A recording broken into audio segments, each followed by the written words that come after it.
Hello and welcome to Cecilia Reverse Tactic for the premium format in the year 2022. So, with the addition of Tornilli Musketeer Cecilia Reverse, Musketeers have become a pretty decent deck in premium for new and actor standards, that is, with the inclusion of the new Stride, the new G Guardian from the premium collection 2022. The deck got even more consistency and is aiming to be a pretty decent deck. So in this video, we're going to break down the deck, the choices, starting off with the great trees.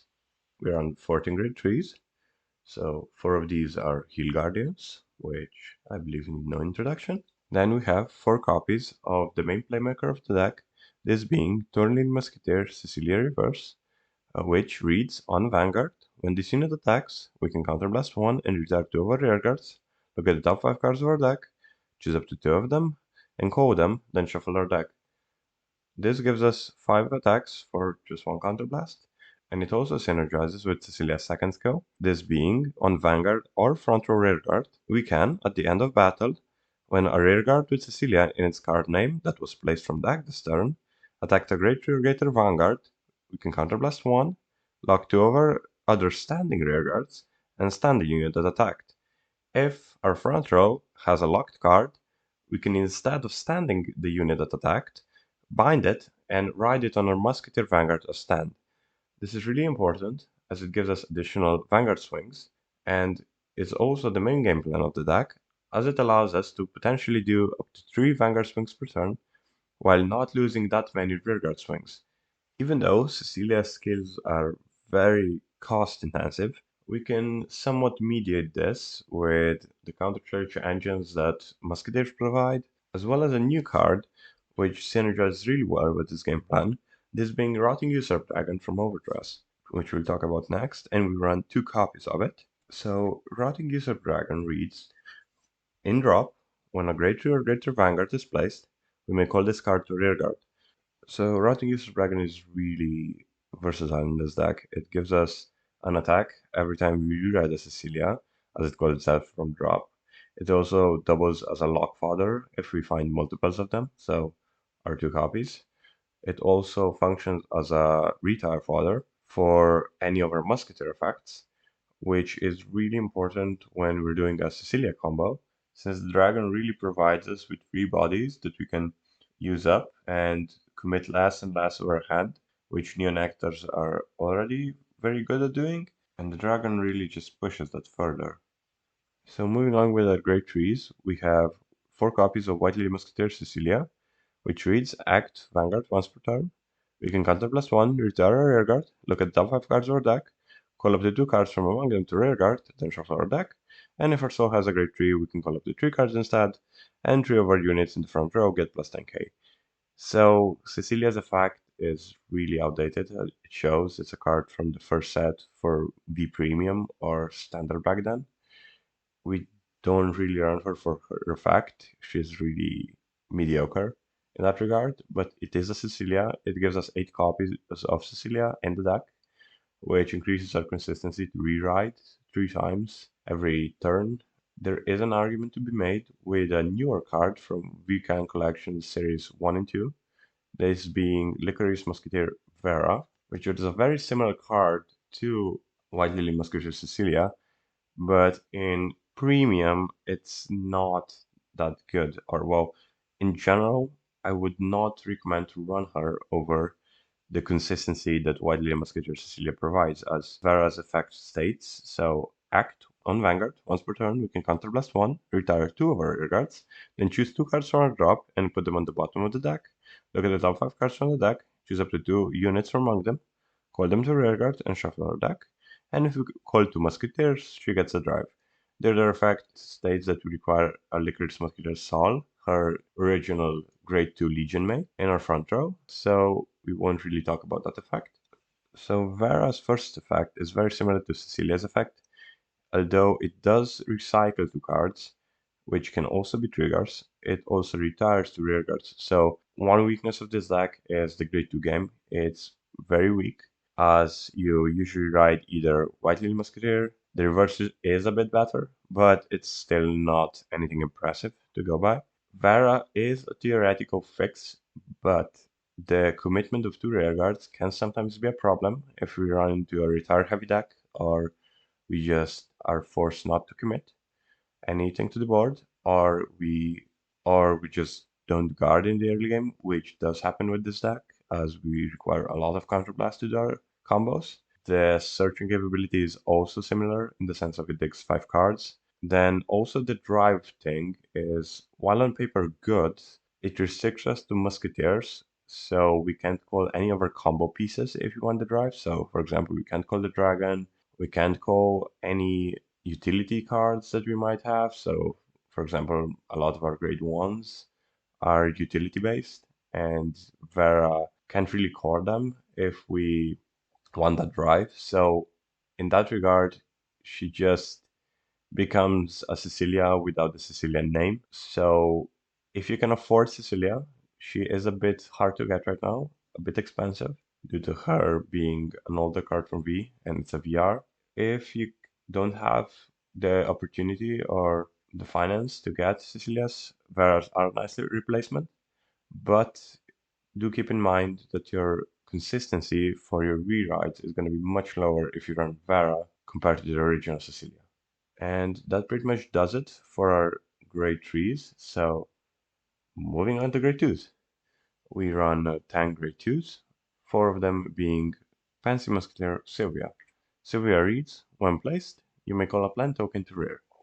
So Sylvia is again older card from the first set of B and is still one of the best grade 2 token producers for Neonectar. It's quite weak again. It's very simple in its effect, but it still does the job of being two bodies in one card. So it helps us with some of our combo filling. It also helps us with getting our board set up for our combo. So it's two bodies. We don't need to commit as many cards to the board to get our full board for the combo. It also gives us fodder for our other musketeers, which like to retire things. So the musketeer gimmick being retiring and then calling from the top of the deck, which is a sort of card advantage for Neonectar, though it does not really show as you would with normal card draw. So there's not many uses to Sylvia otherwise. It's just a decent card that we can run. It's a musketeer, so it has some synergy with some other effects that we run. Next up, we have 2 copies of Cherry Blossom Musketeer Augusto. So Augusto reads, when this unit is placed on rearguard or put on guard circle, we can retire one or more other back row rearguards, and this unit gets plus 5k power and plus 5k shield for each one retired. And then, if we retire 2 or more units, we can put 2 normal units with Musketeer in their card names from our drop to the bottom of the deck and draw a card. So Augusto is one of the few cards in Neonectar which leverages their ability to swarm the board really fast. It turns access units, especially for example dragons, which call themselves every turn, into card advantage and recycling. It's a card which helps us with a bit of staying power. It gives us shield in the late game. It's an attacker in the early game. It also recycles our musketeers. It also gives us draw.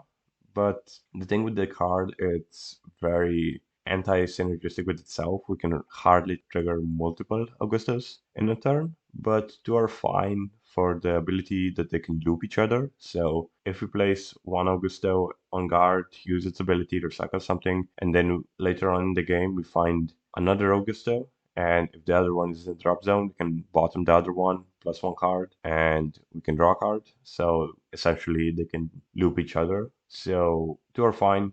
More than two are very cloggy, and they really don't do much on our combo turn, especially as they're gonna usually be a lock target. So the best that they are in the combo turn is if we whiff a Cecilia, we can at least go into Augusto, retire some of our units, and we can at least get a huge beat stick out of it that recycles and draws a card, and also becomes a shield later on if our opponent does not retire it. But all in all, it's still a really decent card for Musketeers, and it helps the recycling engine for Cecilia as well as, well, any other Musketeer. The final grade 2 Musketeer that we run are 4 copies of Licorice Musketeer Saw, which reads, when it's placed on Vanguard or Rearguard Circle, And if we have a Musketeer Vanguard, we can sublast one, retire a rearguard, look at the top 3 cards of our deck, choose one unit from among them and call it, then put the rest on the bottom of our deck. And if we call the trigger unit, we can counterblast one and activate all of that card's trigger abilities. So currently, Saul is probably the best Musketeer with the Musketeer gimmick, so retiring a rearguard, then looking at the top X cards of your deck and calling a new thing.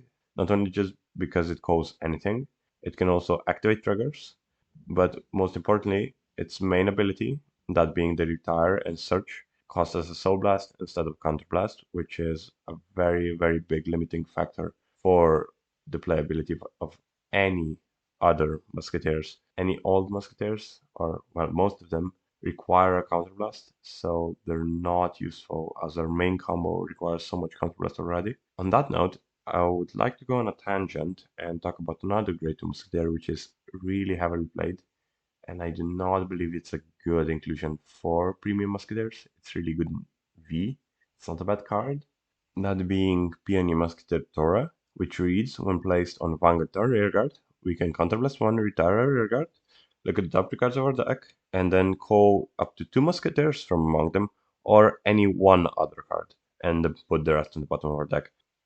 Tora is a card which I think is played way too much in Premium Musketeers, as it does not really give us what we need from a Musketeer for the cost that she requires. So she needs an early counterblast, and she usually needs multiple counterblasts per game. The problem with this is, even though her swarming is pretty good, it does not help us with our main game plan, as it also consumes a lot of counterblast, which we are always hungry for. Even with a lot of countercharges that we run, there might not be an early game option to pay for Tora, as it could leave us in a situation where we don't have enough counterblast for our main combo, and we're forced to RNG or find another way to countercharge before we can even start our main combo. It also gives our opponent the opportunity to counterblast deny us even harder if they know what their deck is, or what we can do, or how much counterblast we need.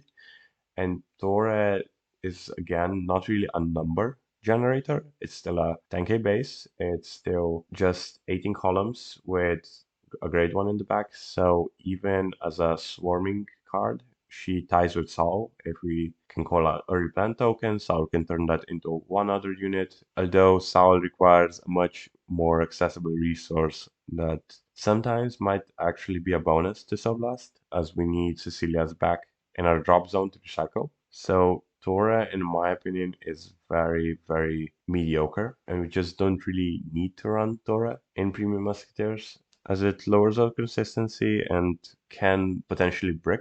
And if Tora bricks, as we don't run a pure Musketeer build, it's very, very bad. On a good day, it will fetch you a combo piece for a counterblast. On a bad day, it's going to find you a trigger that you cannot even trigger, and you wasted a counterblast and got a trigger out of your deck. So yeah, stick away from Tora for now. It's a good card, but I do not believe it should be run in this build. So that pretty much does it for our grade 2s. Now let's move on to the grade 1s. So as you can see, our grade 1 lineup is a bit more varied than our grade 3 or grade 2 lineup. But let's start from the beginning with Water Lily Musketeer Root, which we run 4 copies of. So Root has 2 effects, the first being, when she's placed on Vanguard Circle, we can call up to 1 plant token to rare, and if our opponent's Vanguard is grade 1 or greater, we call 2 instead of 1, and the second is on Rearguard Circle. When this unit, or your other unit, is placed on Rearguard from your deck, we can retire Root and countercharge 1. So Root's first ability is really good in the early game, as it gives us a free token if we ride her going first, which can fuel our Souls when riding onto grade 2. It also can be a really good early game pressure tool if we went second, as it gives us a free 10k column of 2 plants, which we can immediately shove with, and we also get a Vanguard swing, which with our 10k triggers can go through a defensive. Her second effect is also really good, as it's a countercharger, which triggers not only on her placement from the deck, but any other units' placement from the deck. So it gives her a bit of versatility when we want to pop her to countercharge. This can come in handy, as it can extend some of our combos for which we don't originally have counterblast for. Next off, we have 3 copies of the V version of Maiden of Sweetberry and 1 G version of Maiden of Sweetberry. The V version on the left reads, when she's placed on Vanguard or Rearguard, you can call up to one plant token to rare, and if your Vanguard is grade 2 or greater, we also soul charge. And then she also gets 5k power during her turn if we have a grade 2 or greater Vanguard. So the V version of Sweet Berry is just very good free value. It gives us a token. It could potentially also be a soul charger as well as 30k body. So she's basically an 18k in a box, but her usability is again similar to Sylvia's. So it's another unit which gives us a free token. It's another body, so it's easier to clog up the board that we need for our restanding, while also providing a few bonus resources. Another story is Maiden of Sweetberry from G, which reads, act on rearguard. On GB1, we can choose up to one of our units not named Maiden of Sweetberry. Search your deck for one unit with the same card name as that unit, call it to rearguard, and then shuffle the Maiden of Sweetberry back into the deck. So, as Maiden of Sweetberry's ability reads, we can clone any unit, which can include our Vanguard. This is important when we have ridden Cecilia Reverse, as it can fetch us another copy from the deck if our Vanguard is a Cecilia Reverse. This gives us a small toolbox that we can utilize with the new Premium Collection 2022 Stride. So I believe we can take a minute and look at the Stride before we check any of the other grade 1 choices, as they're part of that grade 1 toolbox. So the stride that Neonectar got from the Premium Collection 2022 was Flower Princess of Compassion, Ladislava, which reads, act once per turn. On Vanguard, we can discard a card from hand, choose one of our rare cards, and then search your deck for two cards with the same grade as that rare card, reveal them, choose up to one of them and put it in our hand, and then call the rest, then shuffle our deck. She also has a second effect, which reads, on Vanguard, when this unit attacks, we can counterblast one, and if we have two or more rare cards with the same card name, we can choose two from among them and stand them. This is pretty much the only good generic stride that Neonectar currently have that does something. Her first ability is the most important part of the card, as it fetches not only our combo, if we have any grade 3 in our hand, and are able to search both the Cecilia and the dragon, along with anything else if we already have the dragon. It also allows us, if we are on Cecilia Reverse and we already have the dragon, to target the grade 1 with it, find a GR Sweetberry and any other grade 1, then use the Sweetberry to immediately find the Cecilia and do our combo all over again. So while the second ability is a bit more niche, it's still very usable, as if we have additional counterblast, we can also search multiple Cecilias from deck. Then our main combo also gets rewarded with two free swings before the rewrite start. So we can just extend our combo by two more rearguard swings, one being on forces usually, and the other just being a 13k poke. For Neonectar as a whole right now, Ladislava is really hard carrying, as her first ability does not use Counterblast, which sometimes can be a problem with Neonectar. Her second skill is also just one Counterblast, and in this deck is not even mandatory to use, so we can save on Counterblast, which is a problem with few of the other strides that were used in the past as main strides for this deck. So Ladislava really helped the deck a lot. So returning to our grade 1s, we have two copies of Artemisia Musketeer Chiara, which is a Musketeer PG. She also has an act ability in the drop zone, which reads, we can bind this card face up, choose another card from our drop zone and put it in the bottom of our deck, choose up to one of our units with Musketeer in its card name, and it gets plus 2k power. So the power of this effect is not the power gain that it provides, it's the putting the card on the bottom of the deck. Since it can put any card on the bottom of the deck, it's a trigger recycler. So potentially we can recycle our over trigger, our heal triggers, whatever you want, our normal units, if we need Cecilia's in the deck, or anything else really. Next up, we have one copy of Maiden of Deep Impression Yula from Overdress. She has two effects. First being, if we would move or swap our rear guard during our main phase, we can also move it within the same row. And the second being that your unit that is in front of this unit cannot be chosen by your opponent's effects. The first effect is just utility that we don't really use much, so we can just rearrange your board however we wish. Why we play this card is the second effect, as it gives resist to the unit in front of it, which can be very useful against denial griffin type effects from, for example, Kagero. so our Cecilias don't just get blown up. Next up is a copy of Anemone Musketeer Susanna. It's an old card which reads, when it's placed on rearguard circle, we can soul blast 2 and then countercharge 2. So Susanna is very useful in the grade 1 toolbox as it not only gives us countercharging, it's also a soul blaster for the deck. So it can allow us to put Cecilia's from soul into our drop zone to recycle. It gives us the ability to get our countercharge back quick, and it's a grade 1, so it can be searched next to the Sweet Berry from G. And finally, for a grade 1 lineup, we have a single copy of Sleeve Sagging Bell, which reads, when she's placed on rearguard, we may put all of our cards from our bind to the drop, and if we do, this unit gets plus 5k power for each card that we put. So this card is mostly known for its usage in the Narukami matchup in Premium, but in this deck, we use Sleeve Sagging Bell in combination with Kiara to create a recycling engine whenever we have Kiaras in the drop zone. And finally, for the main deck, we have the grade zeros, starting with the starter. So we run the V starter as most decks do, as it just provides us with the most advantage from all the starters that we can get. The card and the potential quick shield that we can get is just so much better than anything that the Musketeers or Neonectar as a whole from G and back can offer in starters. So we can just run any V starter and that is it. Next, we have the Stoicheia Overtrigger. I mean, it's the Overtrigger. There's not much to be said about it. We have to run it. If you don't have the Stoicheia one, you can also use the normal one, but the Stoicheia one is preferred. Next, we have 4 copies of the Stride for crit. For Neonectar, we still want to max out on these, not only because they're crits, but also because the deck really wants its grade 3s in hand to then use as a target for Ladislava. Finishing off our crits, we have 4 copies of Gardenia Musketeer Lane, which reads, when it's placed onto the rearguard due to an effect of a Musketeer card, we can countercharge 2. So even though it's an old crit with 5k power and 10k shield, the countercharge that Lane provides is very, very necessary for the deck. It's almost required to play a Lane, as otherwise you won't have enough consistent countercharging.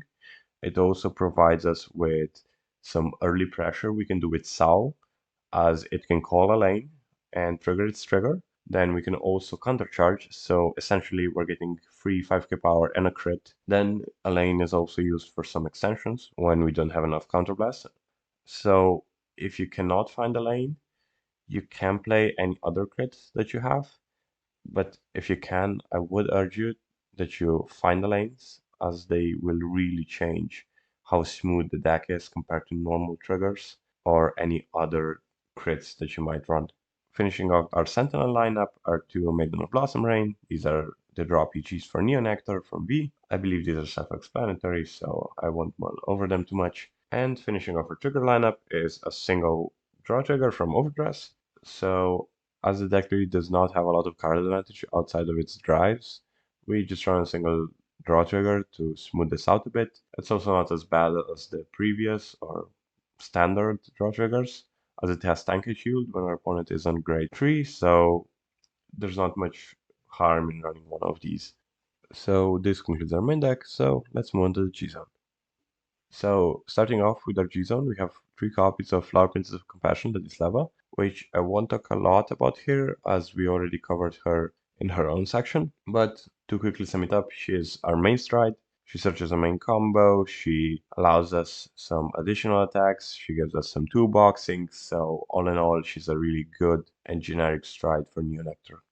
Next up, we have 2 copies of Maiden Lily Musketeer Captain, Virgin Cecilia, which reads, act Vanguard once per turn. We can counterblast 1 and choose a copy of her in the G-Zone and flip it face up, then choose up to 5 of our rear guards and retire them. Look at the top 7 cards of our deck and call that many Musketeers from among them, and they get plus 3k for each face up Musketeer in our G-Zone. So she's pretty much here to just serve as an unclogger. She gives us the ability to dig for Cecilia's whenever we're not on a Musketeer Vanguard, and she is a Musketeer herself, so she gives the Musketeer name, and she digs the top 7 for Cecilia's. So the only reason or the only situation when we really need to ride version of Cecilia is whenever we need to ride a Heel Guardian or a Dragon. So she's here pretty much to only get us out of really bad situations. Next, we have two copies of Midsummer Flower Princess Lieta, which reads, act once per turn, we can counterblast one and flip a copy of her in the G-zone face up, choose up to one card from her hand and put it into the soul. Then Lieta gets all the names of all the cards in her soul. Then we search our deck for the number of cards in our G-zone plus one of cards with the same card name as this unit, so as Lieta, call them to separate open rearguard and shuffle our deck. And if the number of face-up cards in our G-zone is 2 or more, we use 3 of our units and they get plus 3k power until end of turn. So Lieta pretty much excels at creating a free board, and she can also fetch our Cecilia Reverses if we have a Cecilia Reverse in Soul, so we can have her in hand or ridden a Cecilia Reverse.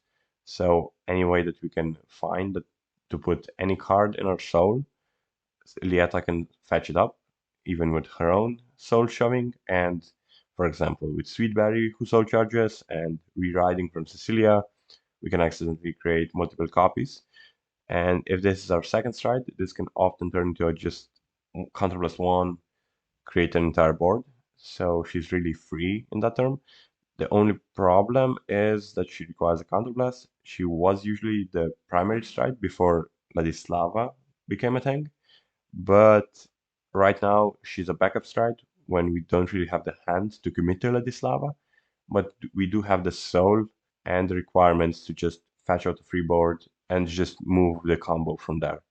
Next, we have a copy of Entrancing Flower Princess Sandrine, which reads, act in the G zone.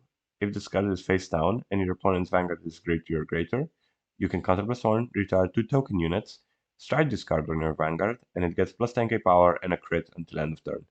So Sandrine is a card which is really meant as a last ditch attempt in this deck when you can't even stride. Although in playtesting this really doesn't happen, so this slot has a better use for cards such as a Megaloma, so the Progenitor Dragon of Zoo, or Zoa, so the Zera Dragon, or pretty much any other card that you can find. You can also play another copy of Ladislava. It's really anything you can think of that you can replace Sandrine with. You can also play the copy of Sandrine, but she has some really niche uses, but I would probably play Megaloma here if you have it. Next up, we have two similar units, this being Flower Princess of Blessed Winter, Inverno, and Sacred Tree Dragon, Breakwater Dragon. Inverno reads, act Vanguard once per turn, we can sublist one, choose up to 5 normal units from a rare or drop, return them to the deck, and if we return 5 cards, we can countercharge and soul charge. The second effect we won't cover as it is tied to the Bloom ability, which the deck doesn't run, so it is essentially irrelevant. And Breakwater reads, when this card is put into the G-zone from Vanguard, you can choose any number of normal units with different card names from rearguard or drop, return to the deck, and then shuffle your deck. And if you return 5 or more cards, you draw a card, countercharge, and soul charge. So pretty much these two cards are useful as we run the copy of the G Sweet Berry. So whenever we stride into these, we usually have the Sweet Berry at hand to then immediately search as a Cecilia Reverse. So we have to be on Cecilia Reverse to go into either Inferno or Breakweather. But what they do provide when we can pull this off is some free recycling and resource generation, while they're also a bit different in their applicability. For example, Inverna is usually used to recycle multiple copies, usually being a Cecilia. She can also fetch a recycle target from the soul, as it has a soul blast cost that she refunds if we return all 5 cards, while Breakwater can recycle any number of cards, but they all have to be different names. But if we do it, we can also draw a card, then we also countercharge the soul charge. So in a sense, it gives us a few more resources. It's a really interesting interaction with Cecilia Reverse as well, as its ability triggers when it's put into the G zone from Vanguard, which would usually be on the end of turn, but Cecilia forces him off of the Vanguard circle, so it triggers mid battle, which is pretty interesting to see and is actually quite useful. Our last stride is a copy of Air Element Sabreeze, which reads, act in the G-zone, counterblast 1, and discard a card from hand, and if you have a Great Tree Vanguard, and the number of face-up cards in your G-zone is 0, and your opponent's Vanguard is Grade 2, and they didn't ride last turn, you can stride this card on Vanguard from face down. So if we were forced to ride a Grade 3, so we lost the grade 2 game. It's not ideal, but at least we get 3 drives, at least we get like a 28k Vanguard swing. We also get a rearguard swing, which is usually on forces. So it's something that helps us when we lose the grade 2 game, but it's really just here as a band-aid for the weak grade 3 game that this deck unfortunately has. For G Guardians, first we run 2 copies of Flower Princess of Dedication, Robertina. So this is the new G Guardian from the Premium Collection 2022 for Neonectar, and she reads, when it's put on guard circle, we can choose up to 2 of our normal units from rear guard or drop with the same card name and put them on the bottom of the deck. And if we put 2 cards, we can countercharge, and this unit gets plus 15k shield until the end of battle. So this is usually your go-to G Guardian, as it recycles your stuff. It is very easy to set up. It has countercharge stapled onto it, so even more countercharging for the deck, and it's also a 30k shield, so it blocks a lot of attacks. The one thing that you need to note if you're playing against somebody who's not experienced against Neonectars, if they want to counterblast Denial and attack your rear guard with your Vanguard, if you have a G Guardian up, you can use the routine to basically sweep that rear guard and another rear guard, potentially, on the bottom of the deck, and basically deny them the draws as it ends the combat step. It's not applicable usually if people know that Neonectars have the availability to do that, which is not the only thing that they can do to interrupt a swing into the rear guard, but it's a thing to note if you have somebody who's not really experienced playing against Neonectars. Next up, we have 2 copies of Sacred Tree Dragon Rainbow Dragon, which reads, when it's placed on guard circle, we can choose up to 1 card from our hand and call it the rear guard, and then until the end of turn, that unit gets resist on guard and rear guard circles, and if we call the card Rainbow Dragon gets 5k shield. So this is the mid-battle core for Neonectar. It can be used for some mid-battle shenanigans that the deck can do, and that the clan can do as a whole. So it's another card that if your opponent does not know what Neonectar can do, it can really catch them off guard in how much the deck can play during your opponent's turn. While it's not a lot of cards that are really impactful when you do it, it's still potentially a very nasty surprise that your opponent might have to deal with. And finishing off our G-Zone, we have 1 copy of Bond Protector Musketeer and Tarot, which reads, when it's placed on guard circle, we may Soul Blast 1, and if we do, it gets plus 5k shield. Then, if we have 1 or less, or 4 or more rear guards, it gets plus 15k shield. So usually when we play this, it's a 35k shield, though we only play a copy because it clashes with Augusto in the main deck, as Augusto usually retires 3 back rows, which gives Antero either 2, or if Augusto retired 2, it gives it 3 rear guards, which makes it very, very awkward if we don't have any interceptors in the front row to use, as basically Augusto can accidentally shut down Antero. But even so, Antero is usually a very reliable 35k shield, which again can be beneficial for soul blasting out Cecilia's from our soul and into the drop zone to be recycled again. And this will pretty much be it for the video. Thank you for watching, and I'll see you again someday.